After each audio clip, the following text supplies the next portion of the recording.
राम का नाम, परमपिता परमात्मा का याद करने का तरीका, जिसे गुरु मंत्र या मेथड ऑफ मेडिटेशन कहें या कलमा, शब्द कहें या नाम, मतलब एक ही है। यह कैसे काम करता है, किस तरह से काम करता है? मालिक का नाम आदमी के अंदर की उन शक्तियों को जगा देता है जो दबी बैठी हैं, जो दब चुकी हैं, जिन्हें आत्मिक शक्ति कहें तो गलत नहीं होगा, या सोल पावर कहें तो भी गलत नहीं होगा। वैसे तो विल पावर, आत्म बल भी वही चीज है, पर कई बार कोई समझने में फर्क कर देता है। एक बच्चे ने हमें बताया तो बड़ा अच्छा लगा, क्योंकि शॉर्ट में अगर आत्म बल कहें तो आत्मा की ही शक्ति है, तभी बल आता है। लेकिन आजकल लोग वैसे आत्म बल को या विल पावर को कुछ और मान लेते हैं। तो आत्मिक शक्तियां जागृत करना ही बेहद जरूरी है, और जब तक वो जागृत नहीं होती, आदमी शांति का अनुभव, खुशी का एहसास नहीं कर पाता। तो आत्मिक शक्तियों को जगाने के लिए एक खुराक चाहिए। जिस तरह बच्चे खेलते हैं, काम धंधा करते हैं, तो उसके लिए बॉडी पावर चाहिए, दिमाग तेज होना चाहिए, तभी यह संभव है। तो उसके लिए आप अलग अलग खुराक लेते हैं, अलग अलग भोजन लेते हैं। आपके कोई ना कोई उस्ताद, कोई ना कोई टीचर, कोई ना कोई कोच आपको शिक्षा देते हैं कि कैसे आप अपने विल पावर को जगा सकते हैं, या अपने आत्म बल को बढ़ा सकते हैं, या अपनी बॉडी पावर को कैसे बढ़ा सकते हैं, कैसे दिमाग को तेज कर सकते हैं। वैसे तो ये कहावत है, अनसुलझी हुई पहेलियों को सुलझाना भी दिमाग को बढ़ाना है। जितना दिमाग ज़्यादा लगाओगे उतना ही दिमाग बढ़ता चला जाता है, और जितना दिमाग नहीं लगाना चाहोगे, दिमाग एक तरह से शटर डाउन हो जाता है, बंद हो जाता है। तो जितना ज़्यादा इसका इस्तेमाल करोगे उतना ही दिमाग बढ़ेगा, जो आपके पढ़ने में, बिजनेस में, जो भी आप दिमागी कार्य करते हैं उसमें आपकी सहायता करेगा। बॉडी पावर के लिए अलग अलग तरीका बताया जाता है। पुराने टाइमों में घी खा लो भाई, दही खा लो, छाछ पी लो। आज वालों को वो चीज़ लगता है कि गलत थी, तो आपको नॉलेज के लिए बताना चाहेंगे, ये जो वे प्रोटीन बनता है या प्रोटीन बहुत सारा बनता है, वो छाछ में जो मलाई होती है, एक घर की छाछ होती है ना, गांव वाले बच्चे जानते होंगे। तो घर की छाछ में एक मलाई होती है, जिसके नाम अलग अलग हैं, अलग अलग भाषाओं में। कोई छिड्डी कहता है, कोई मलाई कहता है, कोई कुछ कहता है। आजकल तो आप दूध की मलाई भी खैर छान छान के पीते हैं, पहलवान जो हुए। पर उस समय छाछ क्यों पीते थे लोग? क्योंकि आज वे प्रोटीन भी उस छाछ की मलाई से ही ज्यादा बनाया जाता है, जो ओरिजिनल होता है और ऑर्गेनिक होता है। तो हमारे कोई बुजुर्ग पागल नहीं थे, और कितनी पावर हुआ करती थी, बॉडी पावर। आज भी नहीं है बच्चों में, ऐसा नहीं कि बॉडी पावर नहीं है। जो पहलवान हैं, जो प्लेयर हैं, आज भी ऐसी ऐसी चीजें कर रहे हैं जो पहले नहीं हुई। टेक्निक नहीं पता था उनको, पावर पावर थी। आज टेक्निक सीख गए, वो पावर पहले बहुत ज्यादा थी। ट्रैक्टर को उठा देना, वैसे ऐसी चीजें हुआ करती, बड़े बड़े बड़ा कुछ होता था जो हमने देखा, जो आज कम ही देखने को मिलता है। हाँ, टेक्निकली आज ज्यादा परफेक्ट होते जा रहे हैं। सो इस सब के लिए खुराक निश्चित की जाती है। जिसकी चर्चा हम कर रहे हैं वो वाली खुराक, आत्मिक शक्ति या सोल पावर। आत्मा की खुराक कौन सी है जिससे आत्मिक शक्ति बढ़ जाए, ताकि आपका विल पावर अप होता ही चला जाए। और आपको पता है, जिनके अंदर विल पावर होता है, आत्म बल होता है, वो अपनी आदतों को बदल डालते हैं। और आज कौन सी आदत बदलने की जरूरत है? मांसाहार, शराब, नशे और अपनी बैड हैबिट्स। आप किसी को बताओ मत, क्योंकि आपको शर्म आती, पता नहीं क्या बोलेगा, और सच भी है, पता नहीं कौन क्या बोल दे, ये तो लफंगा है, ये तो गुंडा है, ये तो नशेड़ी है, तरह तरह के वर्ड आज आम ही सुनने में मिलते हैं। तो इस डर से आप किसी से शेयर भी नहीं करना चाहते। तो उसके लिए आपको एक तरीका बताएंगे जिसका नाम है गुरु मंत्रा। किसी को बताने की जरूरत नहीं पड़ेगी, आप अपनी आदतों को खुद बदल डालोगे, और वो भी कुछ घंटों में, कुछ मिनटों में। आपके अंदर वो सोल पावर, वो आत्मिक शक्तियां जाग उठेंगी। आपका आत्मबल, विल पावर बुलंदियों पे पहुंचने लगेगा। और जिनके अंदर आत्मबल होता है ना, वो कभी ये नहीं कहते ये कैसे होगा। कितना भी असंभव सा कार्य हो, वो कहते ये तो चुटकियों में हो जाएगा, बात ही कुछ नहीं। ये निशानी होती है आत्मिक शक्ति की।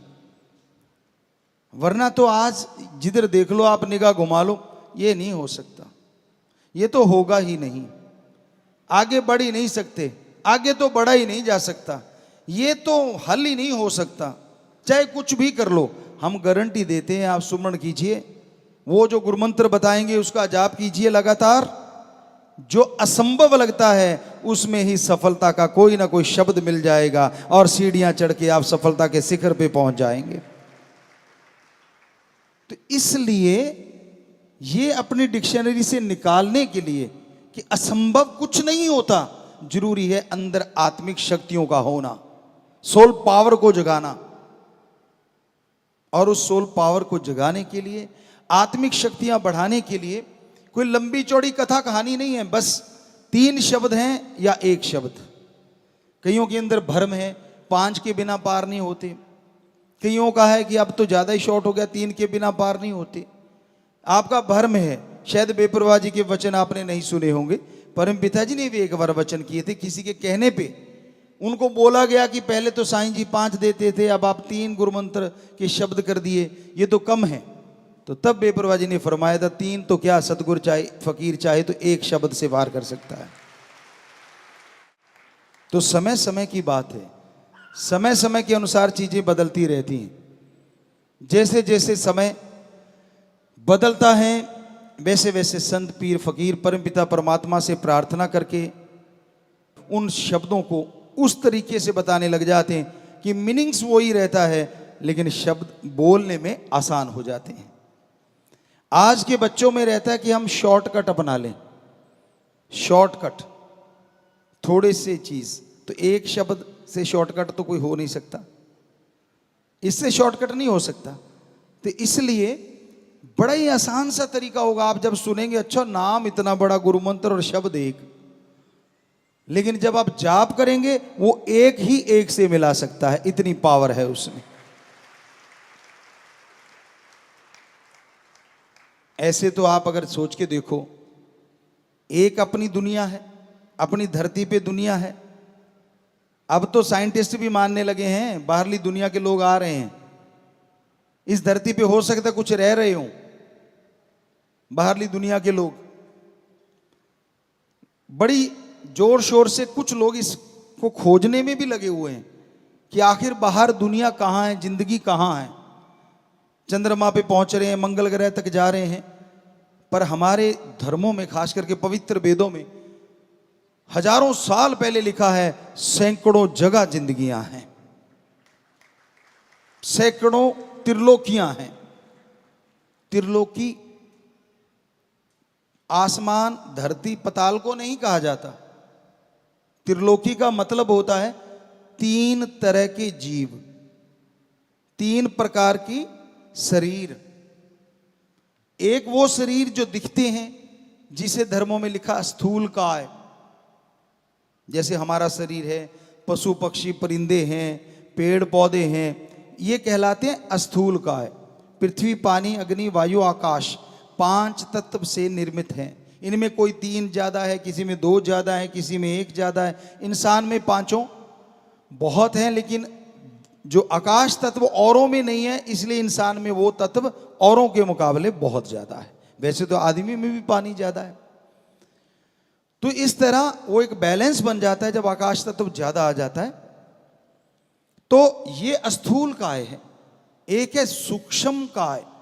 चाहे आप कितने भी पढ़े लिखे हो, साइंटिस्ट को हम चैलेंज करते हैं, आप सुन लो एक बार, फिर बताना गलत क्या है। क्योंकि धर्मों को हमने विज्ञान के दृष्टिकोण से पढ़ा, सदगुरु जी की कृपा से, उनके हुक्म से। खुद नॉन मेडिकल के स्टूडेंट रहे तो इसलिए बड़ा आसान हो गया। गुरु जी कहने लगे धर्मों को विज्ञान के दृष्टिकोण से पढ़ो, और जब हमने पढ़ा तो गजब हो गया कि धर्म तो महासागर है विज्ञान का, विज्ञान तो एक छोटी सी नदी है जो उसमें से निकली है कल परसों। तो क्या है कि सूक्ष्म काय शरीर कौन से हैं जो खुली आंखों से दिखने में नहीं आते।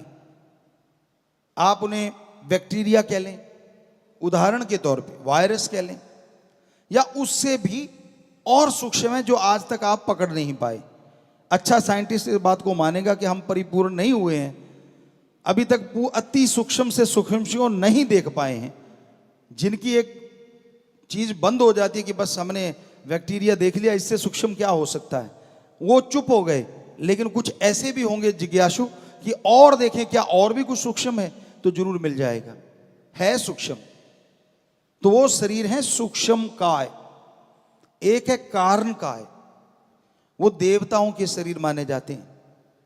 आप तो देवताओं पे बिलीव नहीं करते, जो करो ना करो, पर हमारे अकॉर्डिंग जो हमने महसूस किया, 33 प्रकार के देवी देवता जो सृष्टियों में संभालते हैं वो पाए जाते हैं।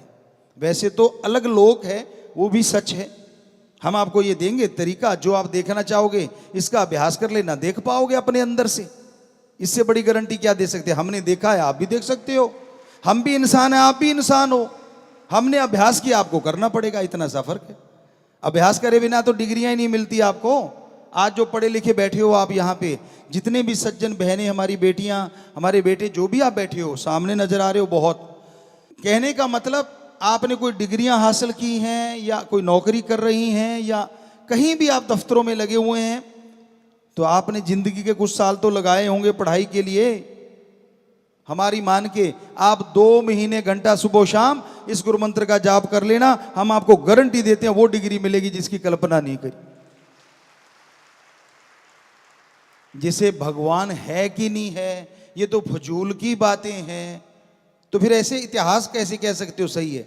लिखने वाला इतिहास भी आदमी, और संत हैं वो भी आदमी जिन्होंने धर्मों को लिखा। अरे इतिहास को लिखने वालों के तो बच्चे थे, और जो संतों ने धर्मों को लिखा उन्होंने दुनिया त्याग के धर्मों को लिखा हमारे लिए।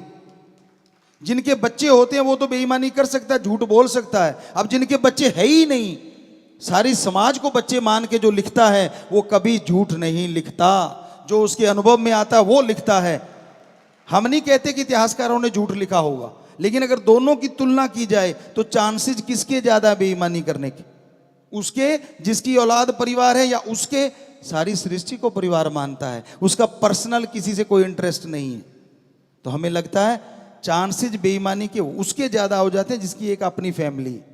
वो उनके लिए ठगी मार सकता है, बेईमानी कर सकता है, कुछ भी कर सकता है। पर जिसकी सारी सृष्टि फैमिली है, जिसको पता है उसके शब्दों को आने वाले टाइम में प्रयोग किया जाएगा, भगवान से जुड़ जाता है, वो 100% सच होता है। उसमें कोई चांस ही नहीं रहता कि वो बेईमानी करेगा। किस लिए? कोई पर्पज तो हो, अपना नाम मशहूर करने के लिए। ऐसा भी उन्होंने नहीं कहा। उन्होंने तो अपने आप को दासों का दास, सबसे छोटा, मैं तो आपके जूतों में बैठूंगा, हमेशा आपने सुना होगा। तो ऐसी बातें आती हैं संतों महापुरुषों की, जबकि वो इतने बड़े महापुरुष थे, इतने बड़े संत थे। तो कहने का मतलब महापुरुष लिखते हैं, सच लिखा था, सच है और सच ही रहेगा। उनका लिखा हुआ झूठ नहीं हो सकता। तो ये उनकी बातें आपको बता रहे हैं। कारण का इस शरीर में क्या होता है, वो जब चाहते उनके पास एक पावर होती, जो आजकल आप मैजिक देखते होंगे या किसी फिल्मों में देखते होंगे। हम क्योंकि फिल्में देखते नहीं, हमें पता नहीं, पर बच्चों से सुनते रहते हैं कि भाई आपने ऐसे मैजिक, भाई छोटा हो जाता है फिर बड़ा हो जाता है, कभी लुप्त प्राय हो जाता है, दिखता ही नहीं। सुनने में आया कि ऐसी चीजें आपको कल्पना में फिल्में बना के या ऐसे करके दिखाई गई होंगी। वो कल्पना है, लेकिन हकीकत में देवी देवता 100% ऐसी होते हैं। वो कहीं भी पहुंच सकते हैं, ऐसी उनका आत्म बल, आत्मिक शक्ति बढ़ी हुई होती है। अपने आप को बिल्कुल ऐसा कर देते कि आप देख ही नहीं सकते, आपके आसपास ही होते हैं। वो छुप जाते हैं, अदृश्य हो जाते हैं। जितना चाहे शरीर को, बहुत हद, एक हद होती है, उतना लंबा चौड़ा कर सकते हैं और छोटे से छोटा कर सकते हैं और दृश्य हो जाते हैं। तो उसको शरीर को कहा जाता है कारण काय। तो ये 3 शरीर हो गए, स्थूल काय, सूक्ष्म काय, कारण काय। इसको कहते हैं त्रिलोकी। तो ऐसी त्रिलोकियां सैकड़ों जगह है। सो कहने का मतलब जो जिंदगी हम इस धरती पे जी रहे हैं, ऐसी धरतियां सैकड़ों जगह हैं अगर सीधी भाषा में बोले। और वहां भी जिंदगियां हैं। बहुत जगहों पे तो हमसे बहुत ज्यादा तरक्की पे हैं, बहुत आगे विज्ञान में है, बहुत जगहों पे तबाही मच रही है, बहुत जगहों पे शांति प्रिय भी है। तो कहने का मतलब ये आप अगर देखना चाहोगे, और हैरानी क्या किस बात की है, इन सबको कंट्रोल करने वाला भी एक और सबका हिसाब किताब रखने वाला भी एक है ना। कमाल। आप किसी अपने एरिया के बॉस होंगे, बुरा ना मनाना, अपनी कंपनी है या कुछ भी है, उसका एक बॉस होता है। उस कंपनी को संभालने की जिम्मेवारी उस पे होती है और उसके भी पसीने छूटे रहते हैं। अगर कर्मचारी सही ढंग से ना चले या थोड़ा ऐसा कुछ आ जाए तो दिन रात मेहनत करता है। एक छोटी सी कंपनी के लिए कितनी मेहनत। चलो बड़ी कंपनी के लिए फिर वो आगे कई बॉसेस बन जाते हैं और एक हेड रह जाता है। आप जरा सोच के तो देखिए कितनी संख्या होगी अपने धरती की। मान लो शायद करोड़ों में या अरबों में पहुंच गई होगी, शायद, क्या कह सकते हैं, वो तो राम जाने, क्योंकि बीच में पेड़ पौधे भी तो हैं, पक्षी भी हैं, जीव जंतु भी हैं। तो उनका एक एक पल का एक ही बंदे के पास हिसाब किताब है। हर किसी की जानता है वो, चाहे उसने आगे अपने भी बंदे रख रखे हों।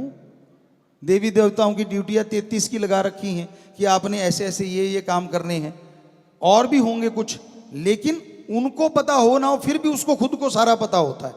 तो ऐसा है हमारा ओम भगवान परमात्मा, गॉड, सुप्रीम पावर। अब पशु तो भी सुन रहे होंगे बेचारे, वो तो नहीं समझ सकते, लेकिन आपका तो दिल कर सकता है ना कि यार देखिए तो सही वो है कैसा। कर रहा होगा ना, जरूर करता है। हमारा तो करा और तभी वहां तक पहुंच पाए। तो बिल्कुल करता है, और वो उसको पाने के लिए ही आपको वो तरीका बताएंगे जिसे कहते हैं गुरु मंत्र या मेथड ऑफ मेडिटेशन। आपने बस अभ्यास करना है, परहेज तो मानने पड़ते हैं। डॉक्टर साहबान यहाँ बैठे होंगे, बड़े डॉक्टर भी होंगे, कोई बीमारी लग जाए किसी को तो परहेज बताते हैं ना कि बेटा ये नहीं खाना, गला खराब है तो गर्म ठंडा इकट्ठा ना लेना, नजला है तो ठंडी चीजें मत खाया कर, बुखार में ये तो इत्यादि इत्यादि सारी बातें क्या कहें डॉक्टर साहबान, और जो बीमार रहा है उसको पता है, परहेज बताए जाते हैं। वैसे ही संत पीर फकीर जो गुरु होता है वो परहेज बताता है कि बेटा ये बस थोड़ी सी चीजें अवॉइड कर देना, फिर मेथड ऑफ मेडिटेशन गुरु मंत्र का जाप करना, जो तू चाहेगा तेरी गंदी आदतें बदल जाएगी और अच्छाई में तू तरक्कियां करता चला जाएगा। इसलिए हमारे धर्मों में गुरु मंत्र की महत्ता बहुत ज्यादा है। और गुरु मंत्र है क्या? क्या गुरु का मंत्र? जी नहीं। पहले आपको गुरु मंत्र की व्याख्या। गु का मतलब होता है अंधकार और रू का मतलब होता है प्रकाश। दोनों के जुड़ने से बनता है जो अज्ञानता रूपी अंधकार में ज्ञान का दीपक जला दे, वो सच्चा गुरु होता है। बदले में कुछ ना ले, पैसा, चढ़ावा, अपनी मान बढ़ाई, मेरी जय जयकार करो, नहीं।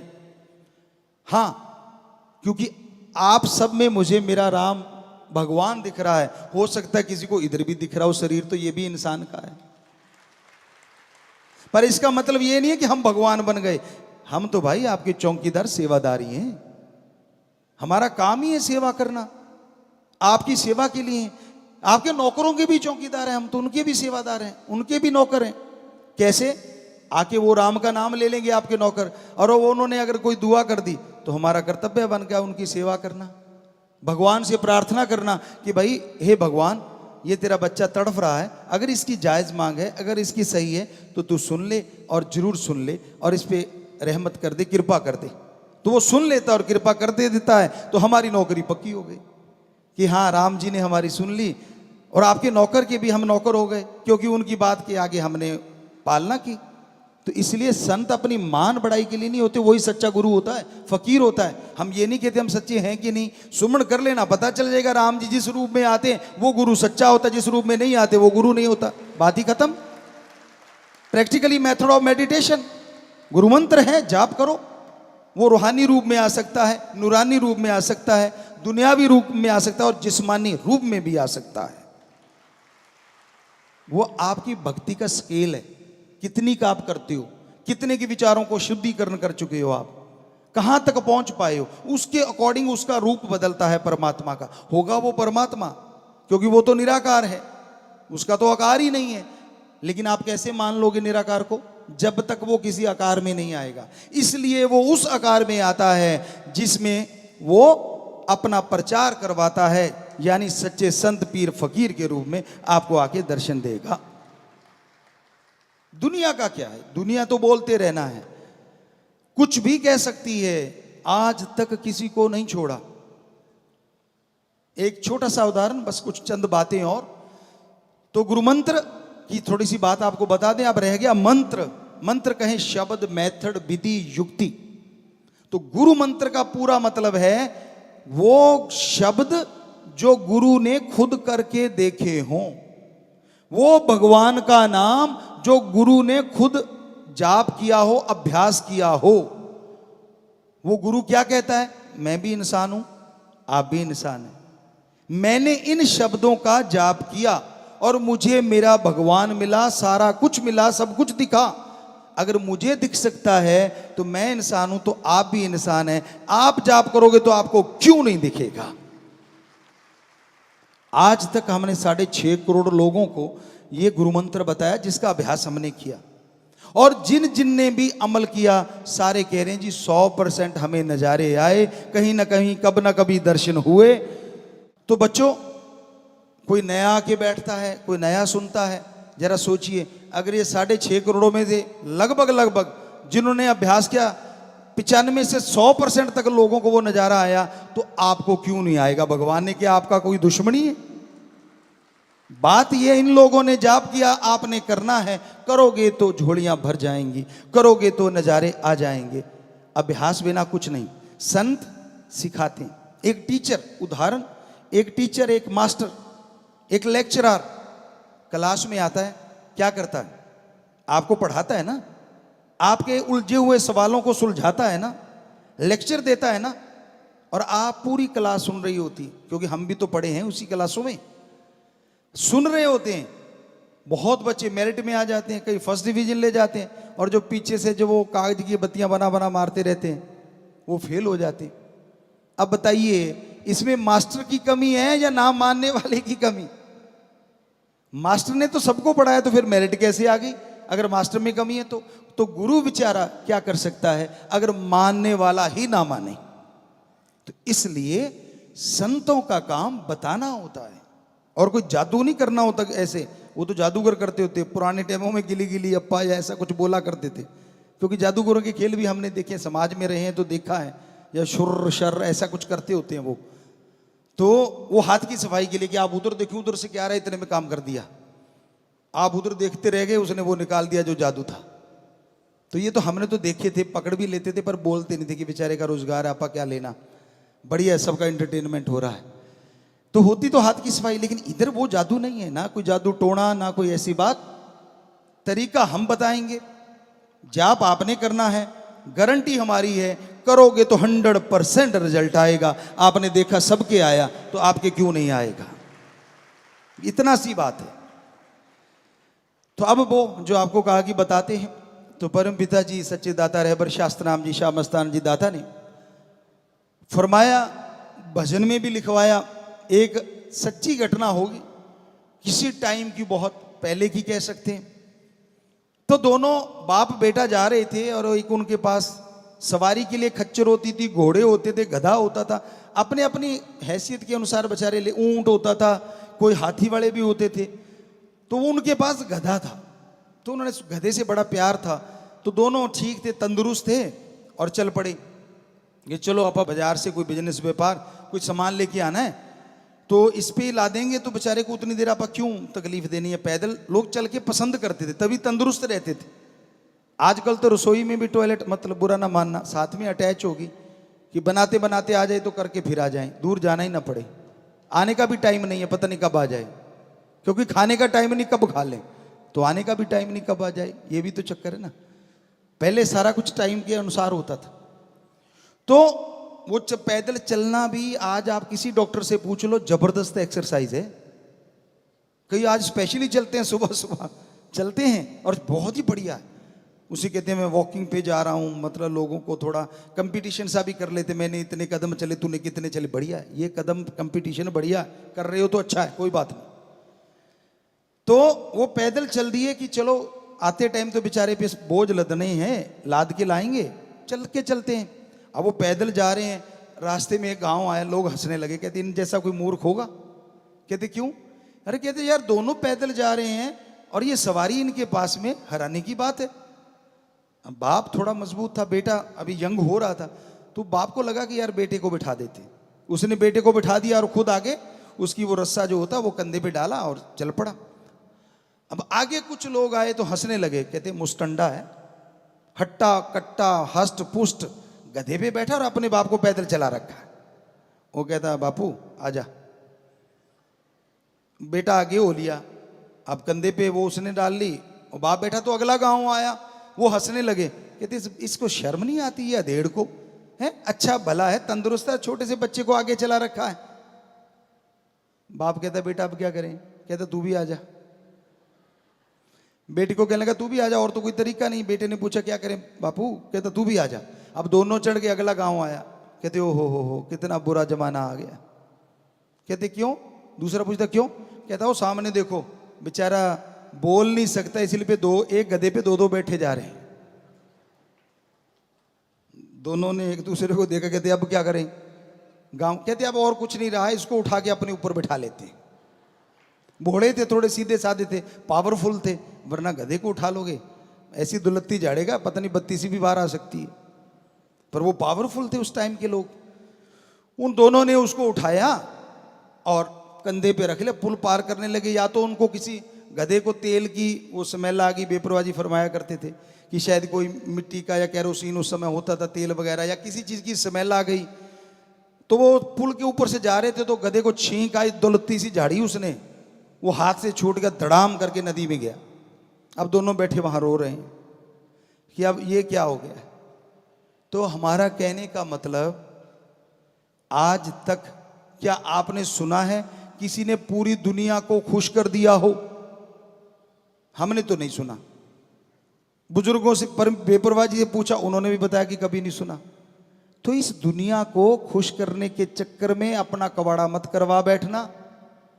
ये तो ना तो किसी पे खुश हुई है। श्री रामचंद्र जी आए, विष्णु जी के अवतार, कृष्ण जी के रूप में आए, विष्णु जी के अवतार, उनको नहीं छोड़ा, 14 साल वनवास जाना पड़ा। तो आम आदमी की तो औकात क्या है? ये दुनिया नहीं किसी को छोड़ती, लेकिन अगर रास्ता सच्चा है, दृढ़ता से चलते जाओ, राम जी आपके साथ हैं, परमपिता परमात्मा आपके साथ। दुनिया से क्या लेना? अब संत का काम समाज को सुधारना है। आपको जन्म देने वाले माँ बाप होंगे, वो आपके माँ हैं, बाप हैं, लेकिन एज ए संत जो भगवान की औलाद है वो हमारी पहले औलाद है। और हमें दर्द है अपने बच्चों का जो नशे में मर रहे हैं। हमें दर्द है उन बच्चों का जिनके बच्चे चले गए, उनके माँ बाप रो रहे हैं, तड़फ रहे हैं। हमें दर्द है अपने उन बच्चों का जो अपनी गंदी आदतों को सुधारना चाह रहे हैं लेकिन सुधार नहीं पा रहे। इसलिए संत इस धरती पे आते हैं और फिर वो राम का तरीका बताते हैं जिससे ये परेशानियों से मुक्ति मिल जाए और जिंदगी सफल हो जाए। और संतों का कोई मकसद नहीं होता इस धरती पे आने का, उनकी भी एक ड्यूटी होती है। तो इसलिए संत पीर फकीर कहीं भी कोई तकलीफ आती है पहले तड़फ उठते हैं, भगवान से प्रार्थना करते हैं, दुआ करते हैं। माने तो अरबों बार सजदा, ना माने तो भी अरबों बार सजदा, क्योंकि संत उसकी रजा में रहते हैं कि जो वो करता है गलत ना करता था, न करता है, न कभी करेगा। एक राजा और वजीर की बड़ी दोस्ती थी और दोनों इकट्ठे ही उस समय शिकार पे बड़ा जाया करते थे। राजा महाराजा, ये उनका एक शौक कह लो या पिछले जन्मों का कोई होगा लेना देना। तो शिकार पे जाते थे दोनों इकट्ठे और शिकार खेल के वापस आ जाते थे। तो एक दिन वो गए, राजा ने तीर चलाया, शिकार तो मर गया, लेकिन इधर से राजा का अंगूठा, जैसे उसका जो लास्ट तीर का होता है, जैसे वो हिस्सा गया तो अंगूठा कटा और फिर तंचा से अंगूठा टकराया, अंगूठा कट के नीचे गिर गया। तो राजा चीखा, वजीर कहने लगा जी क्या हुआ? कहता अंगूठा कट गया। कहते लो भाई मरम पट्टी करो, मरम पट्टी करो। राजा कहता यार आज बड़ा बुरा हुआ ना, वजीर भगवान को मानने वाला था। कहता नहीं नहीं, भगवान जो करता है वो अच्छा करता है। राजा तो फिर राजा है, चढ़ गया गुस्सा, मेरा अंगूठा कट गया और ये अच्छा दोस्त है जो कह रहा है भगवान करता अच्छा करता है। अजीब दोस्त है, काहे की दोस्ती? कहता डालो इसको काल कोठरी में। अब राजा का हुक्म कौन डाले? काल कोठरी में डाल दिया। 2-3 महीने गुजरे, राजा शिकार पे अकेला चला गया। साथी थे, फौज तो होती होगी, कुछ असैनिक थे, पर राजा का घोड़ा पावरफुल होता था। अब थोड़ा आंधी तूफान आया, घोड़े ने स्पीड पकड़ी, राजा ने भगाया, वो कहीं और ही निकल गया। घोड़ा भी तो आखिर बेचारा पशु है, उसको क्या पता इतनी आंधी तूफान में राजा किधर ले जाना चाह रहा, वो लगाम खींचता गया, घोड़ा उधर ही मुड़ता चला गया और ऐसी जगह पहुंच गया, आदिवासी एरिया था। आदिवासियों ने पकड़ लिया कि शिकार आ गया। तो वो नर बलि दिया करते थे, आपने सुना होगा पुराने टाइमों में। आजकल भी कई कई राक्षस प्रवृत्ति के लोग ऐसा करते, सुना है, खबरों में सच है या झूठ है ये तो राम जाने। तो राजा वहां पहुंच गया, उन्होंने उतार लिया, पकड़ लिया, कहने लगे भाई इसकी तो बलि देंगे। अब शाम सी का समय हुआ, जो भी बलि का टाइम था, उसको नहलाया धुलाया और वो गला काट लेते थे, यूं बना के रखते थे। तो वहां ले आए, उससे पहले एक तांत्रिक आता था जो उस पर संदूर लगाता था या नारियल या कुछ भी ऐसा कुछ करते थे, मंत्र मंत्र उसके ऊपर। तो तांत्रिक आया, उसने पहले चेक किया सारे शरीर को। चेक करने के बाद वो बोला रुको। तो उनका जो मुखिया था कहता क्या हो गया? सारे नाच रहे थे, कूद रहे थे, सारे चुप हो गए। कहता ये बलि नहीं हो सकती। कहते क्यों?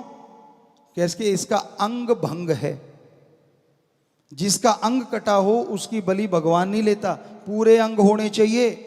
ये देवी देवता जिसको आप दे रहे हैं ये खुश नहीं होगा। तो कहते जा, छोड़ दिया, उसको छोड़ दिया।